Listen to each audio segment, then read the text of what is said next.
बात याद आती है छत्रपति शिवाजी, इस महाराष्ट्र के हुए महान योद्धा, अद्भुत शौर्य था उनके पास।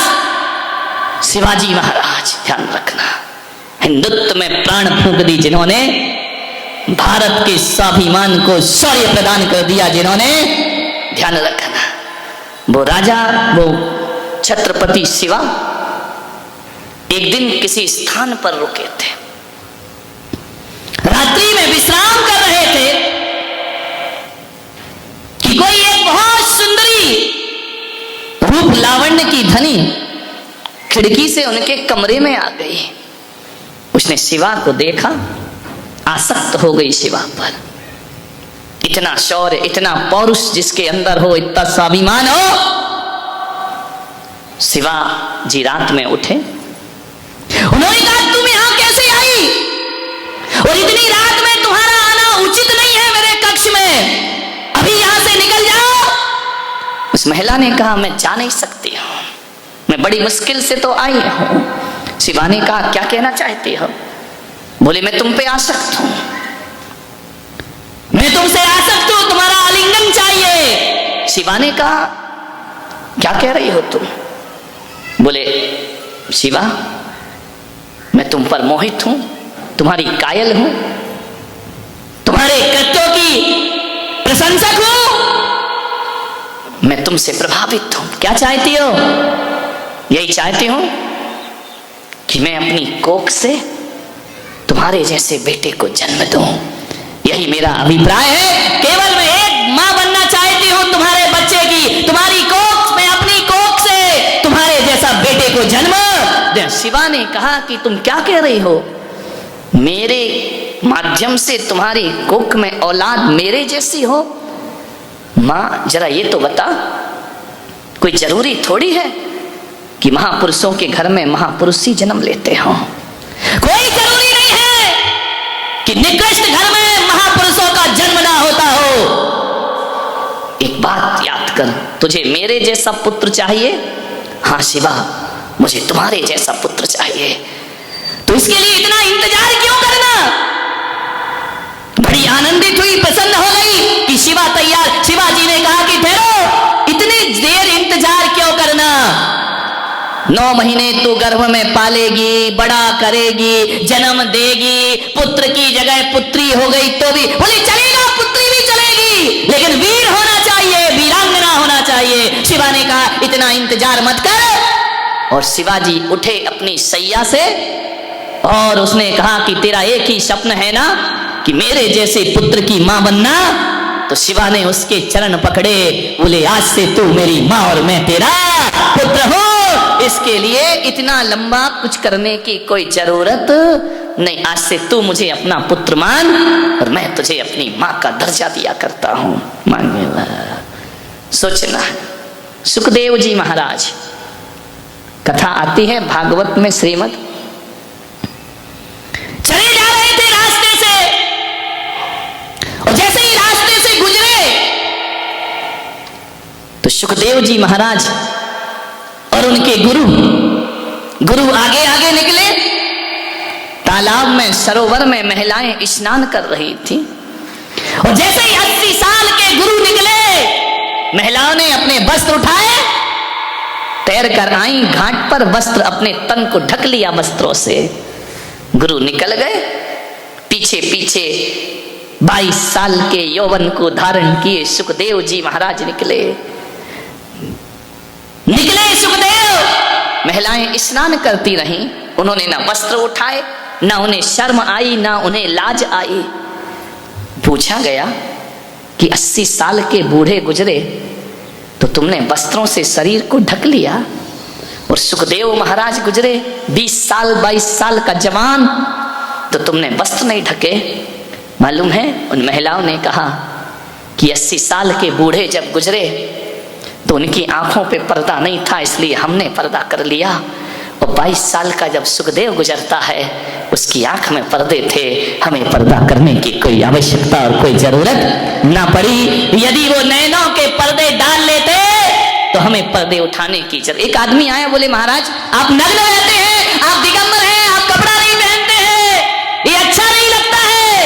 मैंने कहा कौन कहता हम कपड़े नहीं पहनते? मैं कपड़े नहीं पहना हूं, पहना हूं मेरे भाई। कौन कहता कपड़े नहीं पहना?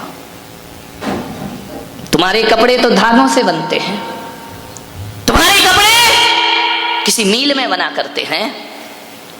ध्यान रखना, हम नंगे नहीं हैं। लोग कहते हैं कि जैन मुनि नंगा होता है, जैन मुनि नंगा नहीं होता। ये भेष जो हमारा है ये भेष नहीं है, ये नग्नता कोई भेष नहीं है। और न हम नंगे हैं, नंगे तो वो होते हैं जिनके वस्त्र के बाद भी वासना जिसके अंदर होती है, वो नंगे हुआ करते हैं मेरे भाई। ध्यान रखना, हम नंगे थोड़ी, और ये हमारा कोई भेष थोड़ी है। ये दिगंबर भेष नहीं है मेरे भाई, दिगंबर भेष नहीं, बल्कि दिगंबर एक साधना हुआ करती है, तपस्या हुआ करती है। एक बात याद रखना, कौन कहता है हमने कपड़े नहीं पहने हैं? हमने पहने, हमें नंगा थोड़ी कहा जाता है। हम जैन नंगे साधु नहीं है, हमें दिगंबर साधु कहा जाता है, दिगंबर कह करके बुलाया जाता है। हम दिगंबर मुनि हैं, नंगे महाराज नहीं है। ध्यान रखना, प्रशांत रूपाए दिगंबराए देवादि देवाए, नो, हम दिगंबर हैं। ध्यान रखना, दिगंबर कौन होता है? जिसने दिशाओं के अंबर पहन रखे हो, वो दिगंबर हुआ करता है। और नंगा कौन होता है? जिसके पास कोई अंबर नहीं हुआ करता है। ध्यान, हमारे पास तो अंबर है ना, किसी के पास श्वेत अंबर है तो श्वेतांबर हो गया, किसी के पास पीला अंबर है पीतांबर हो गया, किसी के पास लाल अंबर है रक्तांबर हो गया। और दिगंबरों के पास दिशाओं के अंबर है, इसलिए वो दिगंबर हैं जिनमें नंगपन हुआ करता है। हमारी निगाहों में तो साधना की मर्यादा हुआ करती है। एक बात याद रखना, जो कपड़े कमरे में बंद होके उतारे जाते हैं वो वासना होती है, और जो कपड़े भरी समाज में उतारे जाते हैं वो साधना हुआ करती है। ये साधना है मानने में। एक बात बताओ, जब एक तो तुम छोटे थे, बहुत छोटे, बहुत छोटे, ये धवल सेठ की लड़की से भी छोटे है ना, वो मेरी कट्टर शिष्या है बारामती में, ध्यान रखना। और कोई हो या नहीं हो, वो बहुत कट्टर है, चुटकी, ध्यान रखना। छोटे छोटे, जब आप छोटे थे, एक बात बताइए, आप नंगे नहीं घूमे? बोलो, घूमे या नहीं घूमे? घूमे हो ना छोटे में? फादर नंगे रहे छोटे में, क्यों थे? उस समय बुरा क्यों नहीं लगता था? और उस समय जो तुम्हें देखता था उसे बुरा लगता था क्या? नहीं लगता था। क्यों? क्यों नहीं लगता था? क्यों हर कोई मां बहन उसे गोद में उठा लिया करती थी? क्योंकि उसके अंदर विकार नहीं थे। ध्यान रखना, क्या नहीं था उस बच्चे में? वासना नहीं थी, विकार नहीं थे। ठुमक चलत रामचंद्र बाजत पैजनिया, रामचंद्र हो, कृष्ण हो, महावीर हो, बचपन में छोटे से ठुमक ठुमक चला करते थे, लेकिन वस्त्र नहीं होते थे। जो लेता था गोद में उठा लेता था, नव यौवना गोद में उठा लेती थी, बालिकाएं गोद में उठा लेती थी, बड़े गोद में उठा, कोई शर्म नहीं थी, कोई हया नहीं थी। उस समय शर्म क्यों नहीं आ रही थी? बोलो, क्योंकि हमारे अंदर विकार नहीं थे। अब शर्म क्यों आती है? बोलो, हमारे अंदर क्या है? वासना है, विकार है। ध्यान रखना, बचपन में नंगे घूमे तो विकार नहीं थे, तो शर्म नहीं लगती थी। और मैं तो कहता हूं कि यदि वो बचपना यदि बड़े में होकर के आ जाए और विकार निकल जाए, तो आप वस्त्र इसलिए पहने हैं कि आपके अंदर विकार हैं, और संत इसलिए वस्त्र नहीं पहनता, वो बालक की भांति निर्विकार हुआ करता है, उसके अंदर कोई वासना नहीं। बात बताओ, आपके हाथ में कंकड़ पत्थर है और कहीं हीरा पड़ा है, और हीरा आपको दिख जाए तो कंकड़ पत्थर छोड़ना पड़ते हैं या छूट जाते हैं? विचार करिए। यदि हीरा मिल जाए तो फिर ये नहीं कहना पड़ता कि कंकड़ पत्थर का त्याग कर रहा हूं, तुरंत कंकड़ पत्थर फेंकते हैं और आदमी हीरा उठा लिया करता है। एक बात बताइए, जब आप घर से चले, महावीर भवन आए, जिस रास्ते से आप चल करके आए, बताओ मेरे भाई, जैसे ही महावीर भवन आया, रास्ते का त्याग करना पड़ा या रास्ता अपने आप छूट जाया करता है? छोड़ना नहीं पड़ता, अपने आप छूट जाया करता है। तो जो भीतर का आनंद लेने लगता है, जो समाधि का आनंद लेने लगता है, जो भीतर के आत्म रमण करने लगता है, उसे विषय वासनाएं छोड़ना नहीं पड़ती, अपने आप छूट जाया। त्याग तपस्या किसे कठिन लगती है? जो भीतर से प्रभु का, परमात्मा का आनंद नहीं लेता, उसे कठिन लगा करती है। और जो भीतर से आनंद लेता है, मैंने अभी फादर बैठे हुए थे, मैंने कमरे में पूछा 10 उपवास के आपको कैसा लगा? बोले जरूरत ही महसूस नहीं हुई, ना पानी की ना इसकी। तो मैंने कहा क्या लगता रहा? बोले बस महाराज से कहा है कि साधना करना है, ध्यान रखना। आज इनकी साधना यदि सफल हुई है तो इसलिए नहीं कि इन्होंने त्याग किया, बल्कि इसलिए सफल हुई कि इन्होंने मेरे वचनों का सम्मान किया, इसलिए उनके जीवन में साधना सफल हो जाती। भीतर की लगन लगी हो। लोग कहते बड़ा कठिन है, बड़ा कठिन है धर्म करना, त्याग करना खाक कठिन है। एक बात बताओ, यदि आप किसी महिला से कहो कि 10 किलो का पत्थर लेके आप पहाड़ पे चढ़िए, कठिन है या सरल है? 10 किलो का पत्थर हाथ में लेके, सिर पे लेके पहाड़ चढ़ना, पत्थर तो छोड़ो, अटैची उठाना बहुत कठिन है।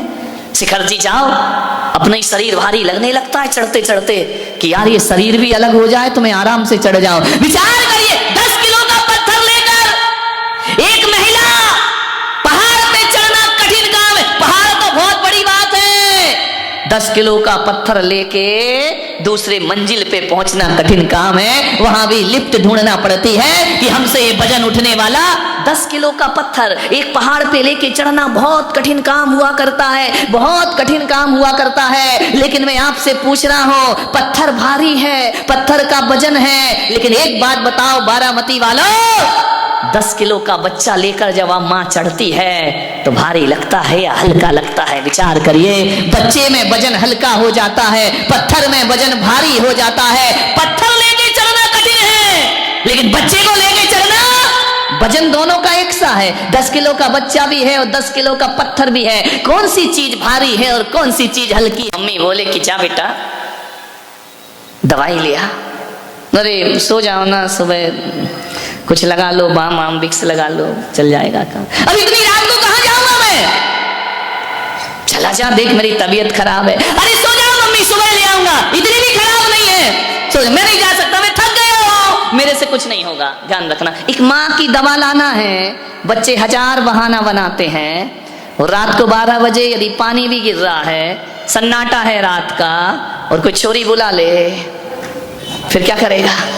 बोलो जाएगा या नहीं जाएगा? बोलो बोलो। अरे बुजुर्गों तुम भी बताओ यार, तुम सब कर चुके हो ये कर्म, बच्चों की तरफ काहे को देख रहे हो? ध्यान रखना, जाएगा या नहीं जाएगा? रात को 12 बजे मिलने जाएगा, मम्मी कहेगी मत जा बेटा रात में, मम्मी बहुत जरूरी काम, मुझे जाना है, झूठ बोलेगा लेकिन जाएगा। ध्यान रखना, तब पानी नहीं दिखता, तब रात नहीं दिखती, तब नींद नहीं दिखता। मानने कहने का अर्थ इतना ही है, जुड़ाव होना चाहिए। यदि आपका लगाव, आपका अटैचमेंट जिसके प्रति ज्यादा है, तो एक बात ध्यान रखना, उसके अवगुण भी गुण ही लगते हैं, और जिससे लगाव नहीं है उसके सद्गुण भी अवगुण जैसे लगा करते हैं। मन को बस में एक बात याद आती है, छत्रपति शिवाजी इस महाराष्ट्र के हुए महान योद्धा, अद्भुत शौर्य था उनके पास। शिवाजी महाराज, ध्यान रखना, हिंदुत्व में प्राण फूंक दी जिन्होंने, भारत के स्वाभिमान को शौर्य प्रदान कर दिया जिन्होंने। ध्यान रखना, वो राजा, वो छत्रपति शिवा एक दिन किसी स्थान पर रुके थे, रात्रि में विश्राम कर